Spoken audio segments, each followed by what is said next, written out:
প্রিয় দেশবাসী, আসসালামু আলাইকুম। 1971 সালে দল মত শ্রেণী পেশা নির্বিশেষে সকলে মিলে যুদ্ধে ঝাঁপিয়ে পড়ে আমাদের এই দেশকে আমরা স্বাধীন করেছি।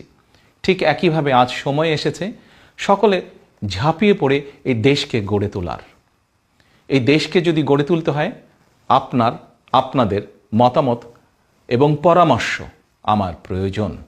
আপনার সেই পরামর্শ হতে পারে কিভাবে নারীর মর্যাদা, নারীর কর্মসংস্থান আমরা নিশ্চিত করতে পারি, কিভাবে আগামী দিনে তরুণ সমাজদের কর্মসংস্থান আমরা নিশ্চিত করতে পারি, কিভাবে দুর্নীতির লাগামকে আমরা টেনে ধরতে পারি, কিভাবে আইন শৃঙ্খলা পরিস্থিতি, আগামী ভবিষ্যতের শিক্ষা ব্যবস্থা, আপনার পরিবারের স্বাস্থ্য ব্যবস্থা আমরা নিশ্চিত করতে পারি। আপনাদের সেই পরামর্শ আমার এবং আমাদের একান্তই প্রয়োজন। আপনার সেই পরামর্শের অপেক্ষায় রইলাম। ধন্যবাদ।